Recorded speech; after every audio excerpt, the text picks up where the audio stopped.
وسعت اللہ خان کا کالم 74 سالہ گریٹ احتساب سرکس۔ جس طرح ہر کسی کو بچپن میں شوق ہوتا ہے کہ وہ بڑا ہو کر ڈاکٹر، انجینئر، پائلٹ یا سرکاری افسر بنے گا، اسی طرح ہر شوق زدہ حکمرانی کی کرسی پر بیٹھنے سے پہلے خواب دیکھتا ہے کہ وہ سب کو لائن میں کھڑا کر کے کرا احتساب کرے گا تاکہ اس ملک کو کرپشن، بدعنوانی، اقربا پروری وغیرہ وغیرہ سے نجات مل سکے اور مجھے اگلی نسلیں یاد رکھیں۔ مگر حسن اتفاق سے ہر آنے والا جانے والے کا تو احتساب کرتا ہے، لیکن اپنے اعمال کا احتساب اگلی حکومت پر چھوڑ دیتا ہے۔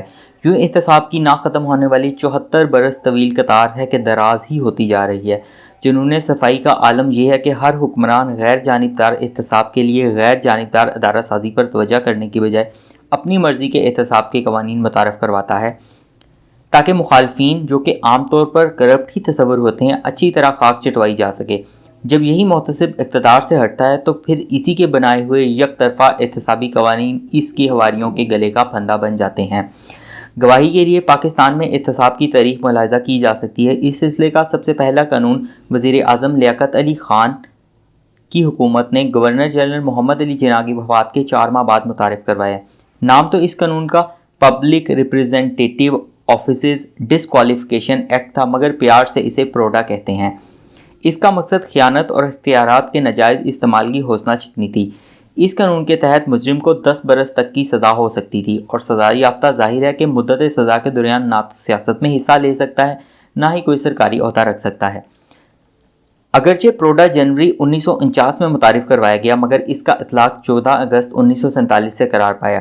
اس قانون کی ضرورت یوں پڑی کہ ایک تو جناح صاحب کے منظر سے ہٹ جانے کے بعد حکومتی ناقدین کی تعداد میں اضافہ ہوتا جا رہا تھا، نیز متروکہ املاک کی الاٹمنٹ اور بھارت سے آنے والے پناہ گزینوں کی امداد میں گھپلوں سے نو آزاد ملک میں گڈ گورننس کا تصور داغدار ہونا شروع ہو گیا تھا۔ مگر پروڈا کا کلہارا اصل مگرمچھوں پر کم اور سیاسی مخالفین اور خود سر افسروں پر زیادہ چلا۔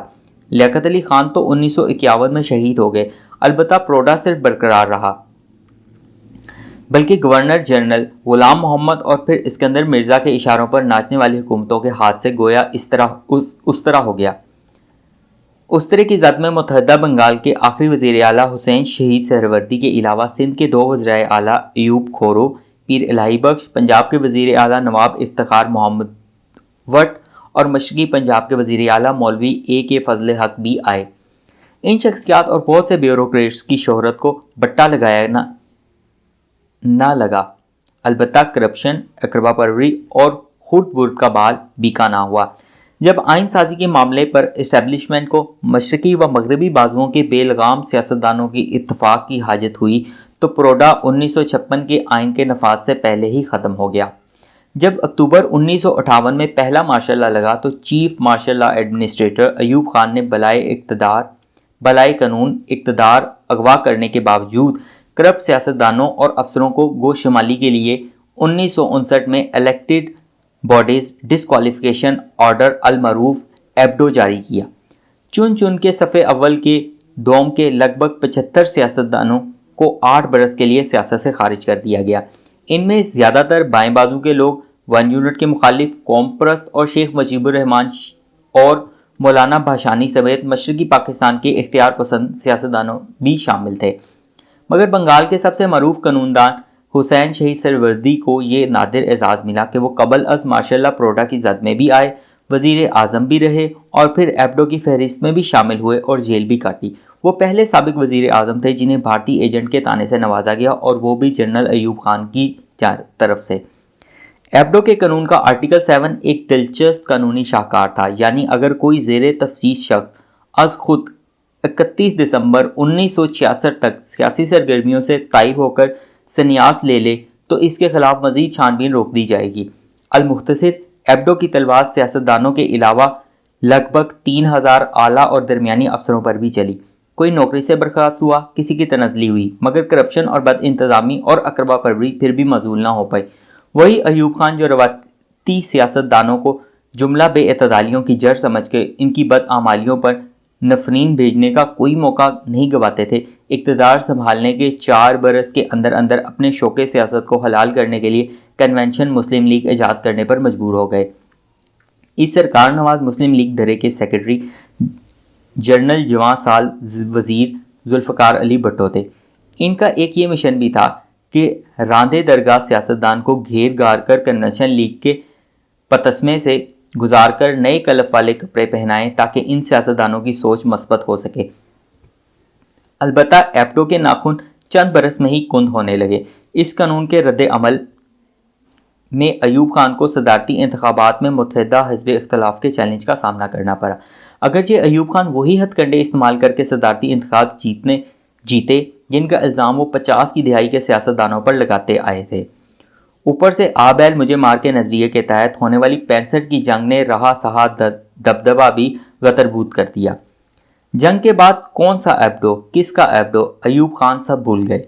جب ان کی کرسی ہلنے لگی تو ایبڈو زدہ سیاستدان کے ساتھ ایک گول میز کانفرنس پر بیٹھنا پڑا۔ نتیجہ یہ ہوا کہ پہلے وقار گیا، پھر خود فیلڈ مارشل گئے اور ایسے گئے کہ اپنے ہاتھوں کے بنائے گئے آئین کے تحت اقتدار قومی اسمبلی کے اسپیکر کو منتقل کرنے کی بجائے جنرل یحییٰ خان کو باغ ڈور سونپ دی۔ یحییٰ خان نے آتے ہی 1 یونٹ کا خاتمہ کر دیا بالغ رائے دہی کی بنیاد پر نئی آئین ساز اسمبلی کے انتخابات کا اعلان بھی کر دیا، مگر شوق احتساب ان میں بھی ابل رہا تھا۔ چنانچہ اس شوق کی نظر 313 بیوروکریٹس ہو گئے۔ ان میں سے کتنے افسر واقعی نااہلی، کرپشن یا اختیارات کے ناجائز استعمال کی بنیاد پر نکالے گئے یہ تو میں نہیں جانتا، البتہ ایک بزرگ قاضی منظور احمد کو ضرور جانتا ہوں۔ وہ بھی 313 افسروں میں شامل تھے۔ میں نے ان سے پوچھا کہ آپ کیوں نکالے گئے؟ انہوں نے قصہ سنایا کہ میں اسسٹنٹ کمشنر مظفر گڑھ تھا۔ ایک روز راولپنڈی سے ایک ریٹائرڈ اعلیٰ فوجی افسر آئے، مظفر گڑھ کے دریائی علاقے میں پرندوں کا شکار کرنے لگے، مگر انہوں نے مقامی انتظامیہ کو اس بارے میں کوئی پیشگی اطلاع نہیں دی۔ جب مجھے خبر ملی کوئی افسر اپنے دوستوں کے ہمراہ باہر سے شکار کر رہے ہیں تو میں موقع پر پہنچا، اپنا تعارف کروایا اور ان سے کہا اگرچہ آپ ہمارے مہمان ہیں لیکن کیا آپ کسی کو اپنی آمد کا مقصد بتایا؟ شکار کا کوئی اجازت نامہ ہے آپ کے پاس؟ ان صاحب نے مجھے اوپر سے نیچے تک بغور دیکھا اور کہا میں پنڈی واپس جا کر آپ کو تحریری اجازت نامہ بھجوا دوں گا۔ 2 ہفتے بعد جب 313 کرپٹ اور نااہل افسروں کی برتری کی فہرست جاری ہوئی تو اس میں میرا نام بھی شامل تھا۔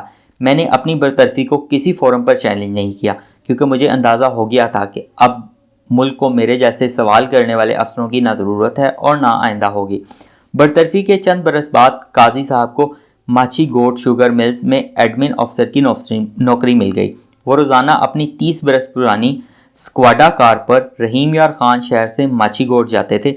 جب اسکواڈا کا انجن بھی جواب دے گیا تو قاضی صاحب فین میں آتے جاتے رہے اور پھر ایک دن مستقل چلے گئے۔